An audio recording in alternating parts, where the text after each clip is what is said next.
우리의 인생 가운데서 큰 괴로움이나 고독 속에 크게 번뇌하면서 어쩔 줄을 몰라 했던 적이 아마도 있었을 것이라고 저는 믿습니다. 어쩌면 그런 시간을 지금 통과하고 계시는 분도 있을지 모르겠습니다. 예수님께서의 이 땅에서의 33년의 삶 가운데서 가장 힘든 시간을 오늘 본문에서 통과하고 있습니다. 그래서 예수님께서 이 땅에서의 제일 마지막으로 한 기도하는 모습이 오늘 본문에 나타나 있습니다. 공관복음인 마태복음, 마가복음, 누가복음 다 기록되어 있는 사건인데, 누가는 예수님이 오늘 이 기도를 어디에 했는가 기록하고 있지 않지만 마태복음이나 마가복음에서는 겟세마네 동산에서 기도하시는 것이었습니다. 그래서 아주 유명한 겟세마네 동산에서의 기도입니다.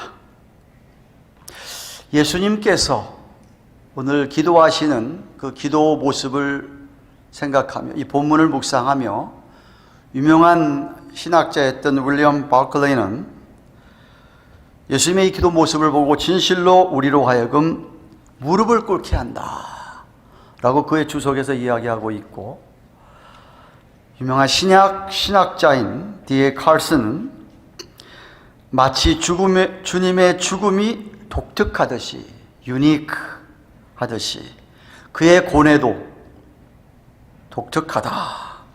우리가 주님의 이 기도 앞에 최선으로 할 수 있는 일은 조용히 예배를 드리는 것이다 라고 하였습니다.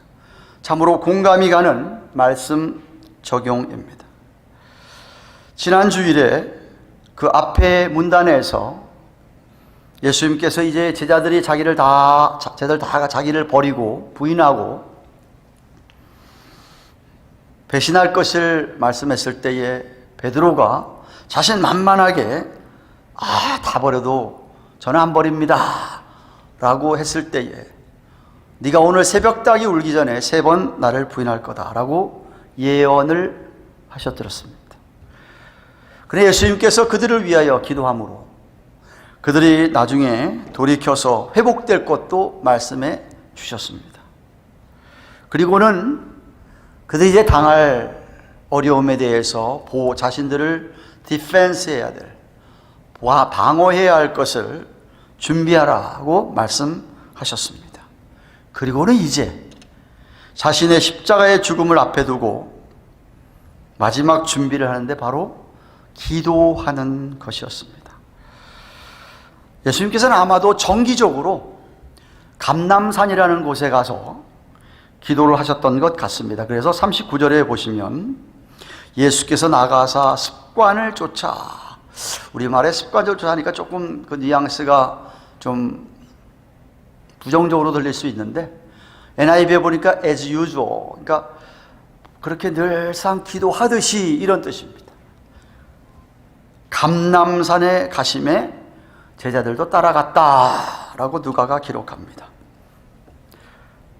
목요일 밤 자정을 넘긴 한밤중으로 생각이 됩니다. 제자들과 함께 감람산 북쪽에 있는 겟세마네 동산, 지도를 한번 올려주시겠습니까? 지도를 보시면 예수님께 제자들과 함께 다락방에서 최후의 만찬을 하신 곳이 저 그림의 왼쪽에 있습니다. 저 예루살렘 도시의 지도입니다. 예수님 돌아가실 당시에 그 다락방에서 제자들에게 그렇게 최후의 성찬식을 하고 그걸 다 끝낸 다음에 오른쪽으로 해서 이제 저 흰놈의 골짜기를 따라서 맨 오른쪽에 보시면은 마운트 오브 올리브, 감람산이 나옵니다. 감람산. 그 감람산 바로 북쪽에 겟세마네 동산이 있죠. 바로 그 예루살렘 성전이 보이는, 성전에서 그리 멀지 않습니다. 그 바로 저기 마운트 오브 올리브라는 그 산의 맨 우쪽에 있는 가든 오브 겟세마네라고 하는 그 겟세마네 동산에서 제 아들을 함께 데리고 가는데 누가는 기록하고 있지 않은데 마태복음이나 마가복음에 보면 11제자를 다 데리고 간 것이 아니었어요. 베드로와 야고보와 요한 세 제자였습니다. 그래서 마태복음 26장 37절 38절 말씀 보시면 베드로와 세베대의 두 아들이 바로 야고보와 요한입니다. 을 데리고 가실새 고민하고 슬퍼하사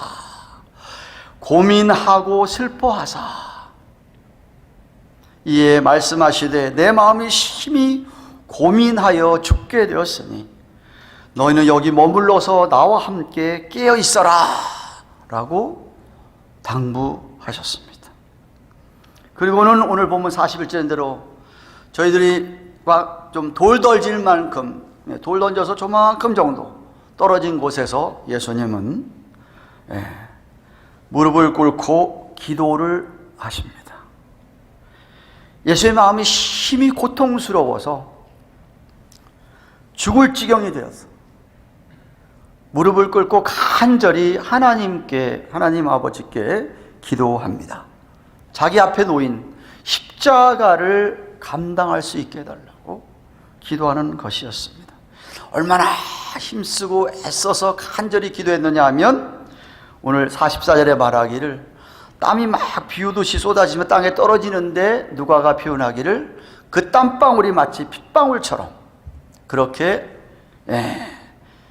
기도했다. 물론 43절에 보면 예수님의 그 기도를 천사가 임해서 그 기도를 힘써할 수 있도록 천사가 도왔다라고 기록하고 있습니다.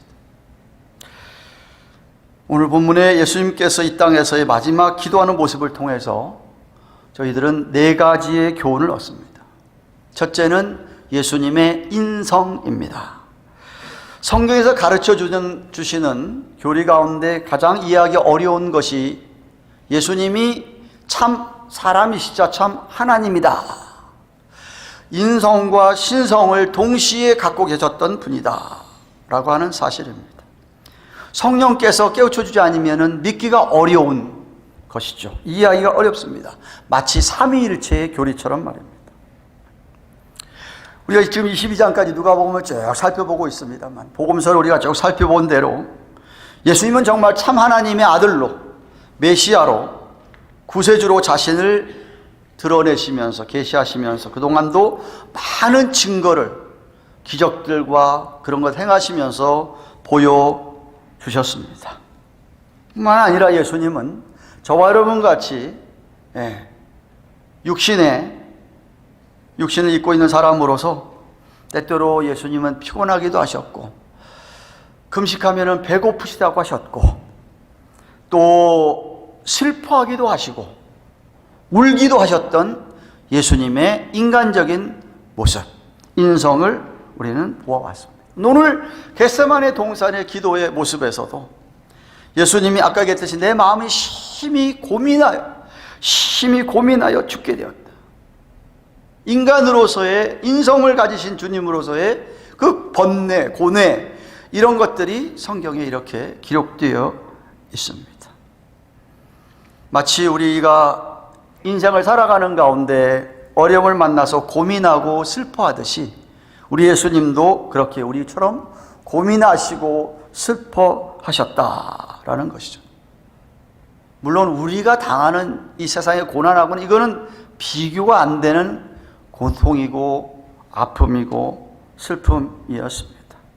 예수님은 무죄하신데, 예수님은 죄가 없으신데 하나님께서 저와 여러분들의 죄를 예수님에게 담당시키시기 위하여서 예수님이 하나님의 진노를 자신이 다, 죄에 대한 형벌을 지금 자신이 다 받으려고 하시는 것이 바로 십자가의 고난이었습니다. 마태복음에서는 이 고난을 이잔이라고 표현했습니다. 그런데 이 하나님의 진노를 잔이라고 표현하는 것은 성경적인 비유였습니다. 시편 75편 8절에 보시면 여호와의 손에 잔이 있어, 진노의 잔입니다. 술거품이 일어난도다. 속에 섞은 것이 가득한 이 잔을 하나님이 쏟아내시니, 이 소리는 진노를 부으시니, 이 소리. 실로 그 찍기까지라도 땅의 모든 악인이 기울여 마시리로다 라고 했고, 이사야서 51장 22절에 나의 분노의 큰 잔, 에레미야서 25장 15절 내 손에서, 너는 내 손에서 이 진노의 잔을 받아가지고, 하나님의 그 형벌과 진노를 표현하는 것이 이 잔이라고 하는 것이었습니다.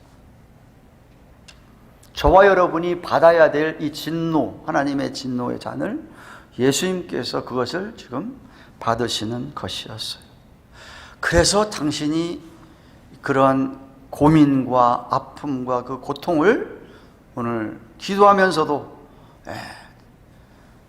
그 자기의 마음을 제자들에게 이렇게 표현하면서, 야 얘들아, 내가 심히 고민하고 정말 죽을 지경이다 라고까지 표현했다.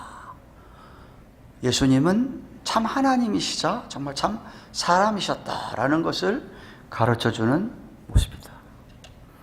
둘째는 예수님의 이 마지막 기도에서 우리가 배울 수 있는 것은 기도의 중요성입니다. 여러분, 신앙생활하면서 기도가 얼마나 중요하다는 걸 수없이 많이 들어왔습니다. 근데 제가 여러분이 묻고 싶습니다.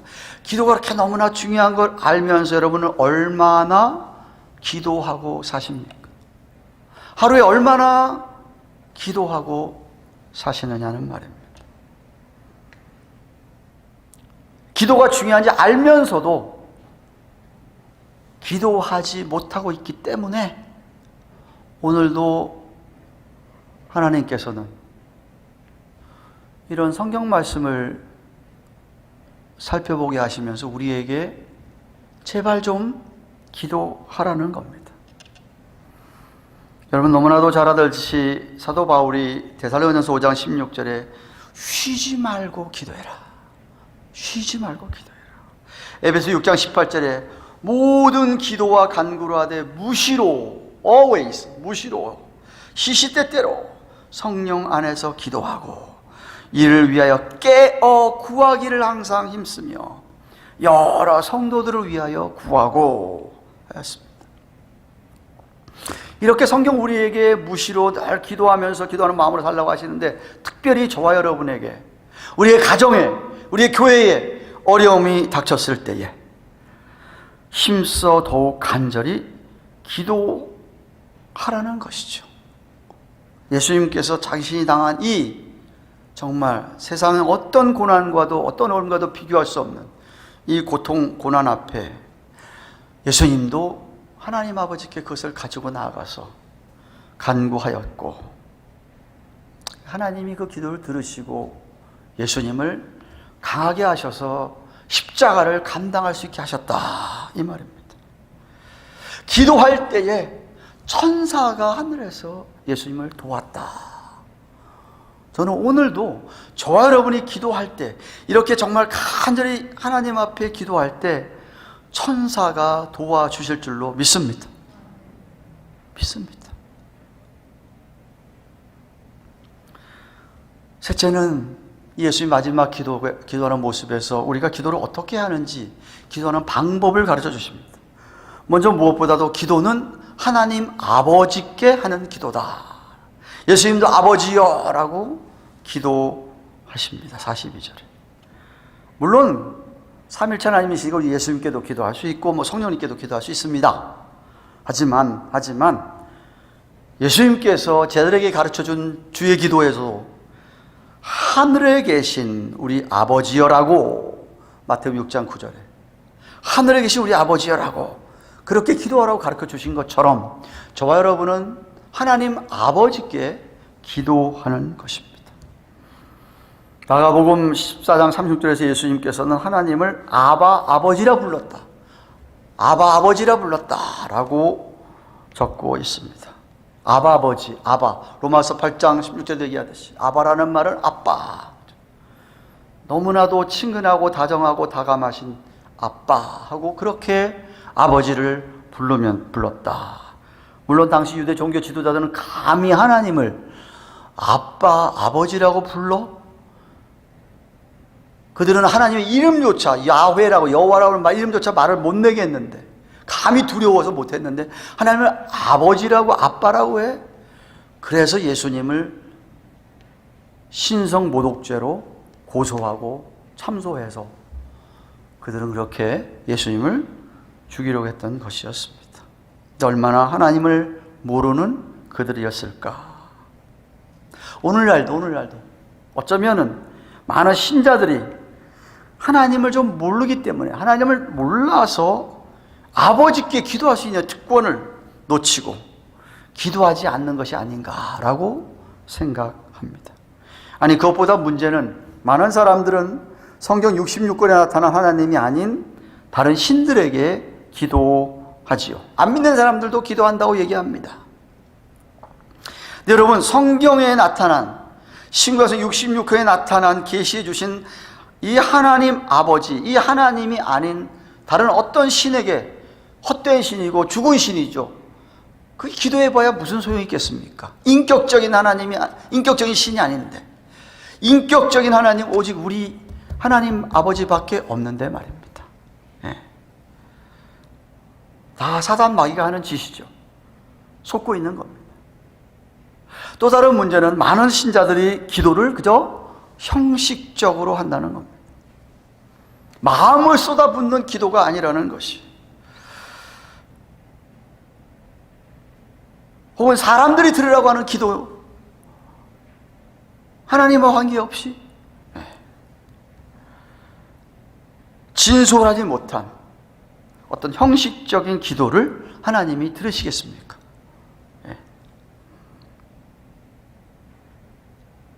하나님 아버지께 우리의 마음을 진솔하게 토해내는 기도다. 둘째, 효과적인 기도는 하나님의 뜻과 일치하는 기도입니다. 하나님의 뜻에 복종하는 기도입니다. 오늘 예수님의 기도에도 42절에 보시면, 우리 죄로 말미암아 하나님께로 버림을 받는 고통스러운 이 순간에 아버지여, 만일 아버지의 뜻이여든 이 잔을, 이 진노의 잔을 내게서 옮기시옵소서. 그러나 그 다음이 너무나 중요한 말이죠. 내 원대로 하지 마옵시고, 내 원대로 마옵시고 아버지의 원대로 되기를 원합니다. 하나님의 뜻이면은 그대로 되기를 원합니다. 이게 하나님이 들으시는 올바른 기도라는 것이죠. 하나님, 이 십자가 도저히 내 감당 못하겠습니다. 그런데 만약에 이 길밖에 없다고 한다면, 나는 정말 피하고 싶고 원하지 않지만 내 뜻이 아니라 하나님 아버지 뜻대로 하세요 라는 기도입니다. 그러면 하나님의 뜻에 일치하는 기도가 되는 것이고, 그 기도는 반드시 응답이 있다 이 말입니다. 그런 기도는 반드시 응답이 있죠. 그럼 하나님의 뜻이 일치하는 기도를 우리가 어떻게 드릴 수 있을까요? 저와 여러분의 마음과 생각이 늘 하나님 중심으로 생각하고 살아가시면 그런 기도를 할 수 있습니다. 늘 우리의 마음과 생각이, 우리의 모든 것이 다 하나님에게 초점이 가 있고 하나님의 나라에 초점이 가 있으면 우리가 그런 기도를 드릴 수가 있다 이 말이는 것이죠. 그래서 주님 가르쳐 주신 기도 중에도 마태복음 6장 10절에 나라가 임하옵시고, 바라는 기도는 뭐냐?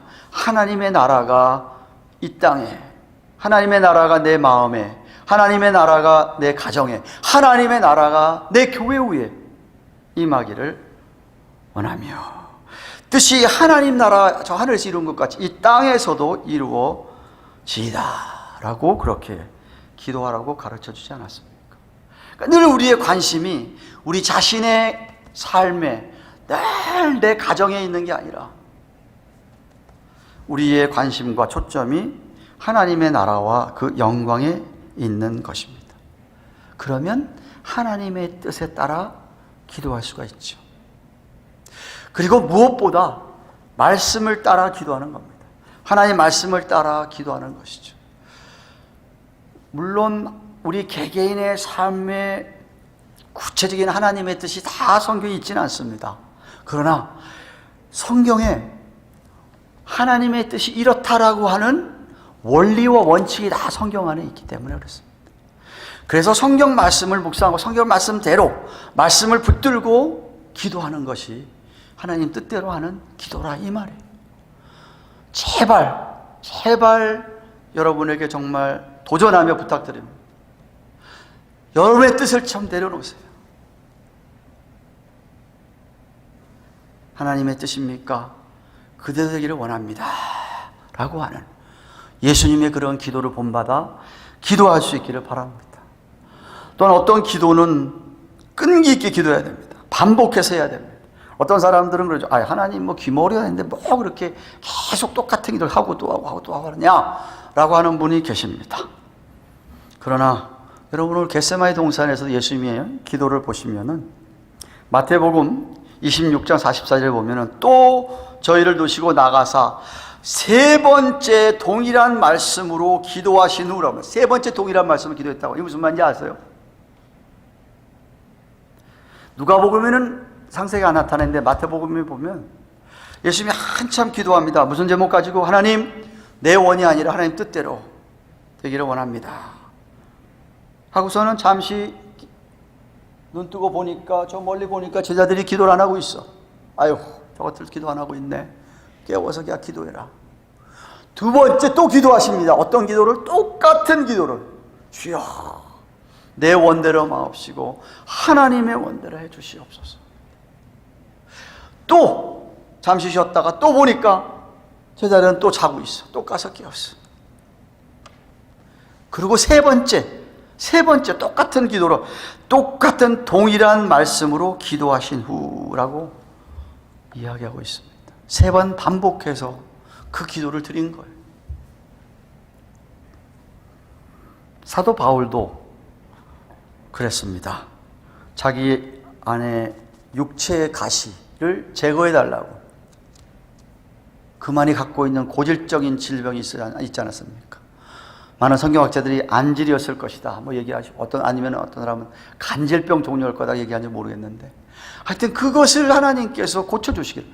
사도가 돼가지고 다른 사람 병도 막 고쳐주고 하던 그 사도인데 자기 갖고 있던 그 병 그건 못 고친 것이었어요. 하나님 앞에 계속 기도했어요. 그런데 하나님께서 안 고쳐주셨지만 뭐라고 얘기했습니까? 바로 그 다음입니다. 고린도후서 12장 9절에 네 은혜가 내게 족하도다. 이는 내 능력이 약한 데서 온전하여 짐이라 라고 말씀해 주셨다는 거예요. 그 기도를 안 들어주신 것이 응답이라는 것이죠. 왜? 네가 그렇게 그 병 때문에 약할 때에 하나님의 능력이 그 안에서 나타나고 그럴 때에 하나님께서 더욱 온전하게 해주셨다라고 고린도 교회에 간증을 했죠. 저와 여러분에게도 왜 끈기 있고 끈질기게 하는 기도가 필요합니까? 여러분이 세 번이란 숫자 자체도 사실은 완전수에 가까운 거니까 하나님이 이게 뜻이면은 이루어달라고 하는 그런 기도를 끈기 있게 하면 어떤 결과가 있는지 아십니까? 바울처럼 하나님께서 그 기도를 안 들어줄 수도 있어요. 근데 하나님께서 우리의 마음을 바꾸십니다. 끈기 있게 기도하면 하나님께서 우리의 마음을 바꾸신다 이 말이죠. 그래서 이 어려움을 하나님께서 내게서 물리쳐 주길 바라는데 우리 끈기 있게 기도하면 그것이 어려움이 내게서 없어지지 않지만 그 어려움 때문에 내가 강해져가지고 그 어려움을 내가 돌파할 수 있게 하신다 이 말이죠. 기도할 때 때로는 우리가 간절히 기도하잖아요. 끈기 있게 기도하잖아요. 그러면 하나님께서 그렇게 강청하는 기도가 끈기 있게 기도하면 그 기도를 바꾸게 하십니다. 바꾸게 하시죠. 그렇게 기도하지 말고 이렇게 기도하는 거구나. 그래서 우리가 끈기 있고 끈질기게 기도할 필요가 있다 이 말입니다. 기도를 바꾸게 하셔서 응답하실 때도 있다. 그래서 응답을 기대하면서 믿음으로 우리가 기도해야 합니다. 이사야서 55장 8절 9절에 얘기했듯이 우리 생각은 하나님 생각과 우리 생각이 다르다. 그죠? 하나님 일과 우리 기가 다를 수 있다. 그런 것이죠. 우리가 기대하는 대로 응답이 오지 않을 수도 있습니다. 그러나 기도하면 하나님께서 어떤 방법으로든 응답하실 것을 믿음으로 기대하면서 기도해야 한다는 말씀입니다. 하나님 아버지께서는 주님께서 가실 그 십자가의 길이 정해진 것이기 때문에 마땅히 그 고통의 잔을 마셔야 하지만 너는 피할 수 없다고 마시라고 하시지만 그렇게 3번씩 기도해도 하시지만 주님께서 그것을 감당할 수 있는 힘을 그 기도를 통해서 천사들이 기도를 도와주시고 하면서 그래서 예수님은 그 감당할 힘을 얻으셨다 이 말입니다. 히브리서 기자가 이런 주님의 겟세마네 동산의 기도의 모습을 이렇게 표현한 것입니다. 히브리서 5장 7절에서 8절입니다. 그가 육체에 계실 때에 자기를 죽음에서 영일 구원하실 이에게 심한 통곡과 눈물로 간구와 소원을 올렸고 그의 경외하심을 인하여 들으심을 얻었느니라. 응답 받았다고 얘기합니다.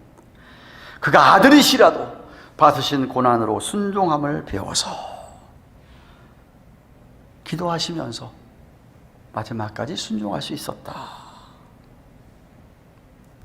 예수님의 이 땅에서의 마지막 기도에서 우리가 뭘 배울 수 있습니까? 끝으로 우리는 육신의 연약함을 깨달아야 합니다. 아마도 11제자들 가운데서 예수님이 더 사랑했던 세 제자 베드로와 야고보 요한을 데리고서 그렇게 같이 올라가셔서 얘들아 저쪽에서 너희들은 기도하라고 하고 그들로 하여금 기도하게 하셨습니다. 그런데 기도하고 잠시 보니까 오늘 본문에도 45절 30절쯤에 기도 후에 일어나 제자들에게 가서 슬픔을 인하여 잠든 것을 보시고 아마도 슬픔이라고 하는 것이 예수님이 이제 자신이 곧 죽겠다는 말씀을 자꾸 하시니까 너무 슬펐던 거예요 제자들. 그래서 어쩌면 자포자기했는지도 모르겠어. 기도하라 그랬더니 그냥 그 슬픔을 못 이기고 자포자기하면서 그냥 잠을 잔 것 같습니다. 인간이 왜 연약합니까? 죄성으로 인하여서 타락하였고 우리 육신은 자꾸 하나님을 향하여서 거역하려는 그런 죄성을 가지고 있습니다. 비록 성령의 인침을 받고 중생한 저와 여러분들 변화를 받아서 조금 덜하지만 그래도 여전히 연약합니다. 그래서 이것을 이길 수 있는 해결책이 뭐냐? 깨어서 기도하는 것이에요. 깨어서 기도하는 겁니다. 만약 그렇지 않으면 시험에 든다고 예수님 말씀 시험에 든다고. 그래서 여러분 아신 대로 쟤들 다 시험에 빠졌지 않습니까? 다 실패하고 말았습니다. 제자들이 실패한 그 패턴을 살펴보면요 이런 겁니다. 먼저는 자신만만한 자만에 빠졌습니다. 그죠? 절대 안 버립니다. 자만에 빠졌던 베드로의 모습 지난주 설교에서 기억하시죠? 자만했습니다. 예수님 좀 깨어서 기도하지 못해서 그냥 잠들었습니다. 그 결과 시험에 빠져서 죄를 짓게 됐고 불행을 자초하고 결국 그렇게 실패하고 말았습니다. 반면에 오늘 본문의 예수님의 모습을 보십시오. 예수님께서 승리하셨지 않습니까? 어떻게 승리하셨습니까? 예수님은 하나님 앞에 자만하지 않고 겸손하셨습니다. 깨어 기도하셨습니다. 하나님의 능력을 그래서 힘있게 되어서 시험을 이기시고 결국 십자가까지 순종하게 되셨습니다. 그러니까 하나님께서 사흘 만에 부활하게 하시고 하나님 보좌 우편에서 영광 받으시는 자리에까지 올라가셨습니다. 이 둘 제자들과 예수님의 영적인 실패와 영적인 성공을 보면 무엇이 그들의 하여금 영적으로 실패하게 했는가를 잘 배울 수가 있고 어떻게 하면 저와 여러분이 승리할 수 있는가도 잘 보여주고 있습니다. 사랑하는 가든교회의 성도 여러분, 말씀을 맺습니다. 짧은 시간에 많은 것을 말씀드린 것 같은데 여러분, 하나도 잊어서는 안 되는 교훈들입니다. 인간이라면 이 세상을 사는 동안에 그 누구나 고통과 슬픔을 겪게 되어 있습니다. 그것들을 어떻게 이겨나갈 것인가 하는 것에 대한 해답이었습니다. 우리가 당하는 모든 어려움, 연약함, 고민, 슬픔, 예수님도 이 땅에 오셔서 인간의 몸을 입고 오셨기 때문에 그런 모든 아픔, 고민 다 통과하신 분이었습니다. 그래서 너무나도 우리를 잘 이해하시는 분이죠. 솔직히 이 세상을 살아가면서 아무런 고민이 없는 사람이 어디가 있습니까? 아무런 어려움이 없는 사람이 어디가 있겠어요? 왜 우리에게 고민이 있고 어려움이 있습니까? 하나님 앞에 무릎 꿇고 기도하라 이거. 기도하라 이거. 그런데도 기도하지 않느냐? 그러면 시험에 빠진다 이거죠.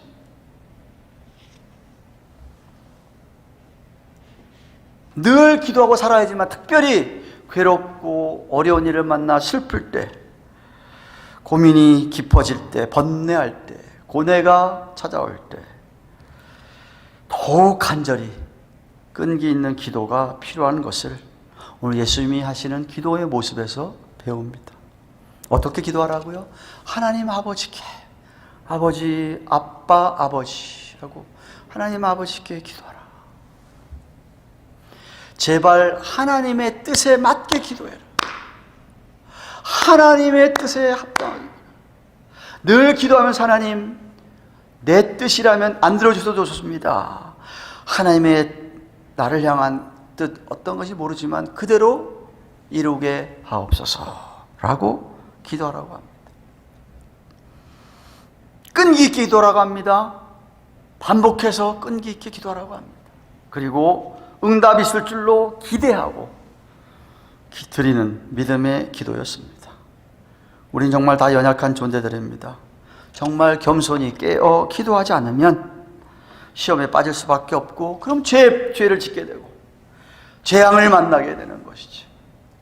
그러나 겸손히 하나님의 나라와 영광을 구하며 깨어 기도하면 하나님께서 힘주시고 이기게 하시며 어떤 모양으로든지 응답하십니다.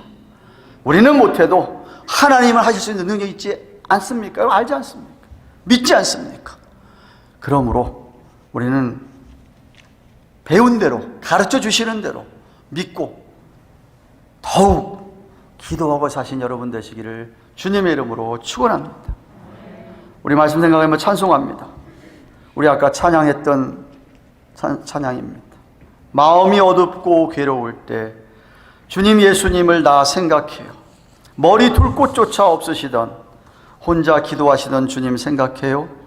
주님만 따르며 섬기며 따르기로 한나 세상이 준 이 모든 괴로움 버리고 예수님처럼 기도하기를 원해요. 예수님처럼 기도하기를 원해요. 우리 한번 같이 말씀과 가사 생각하며 찬양합니다.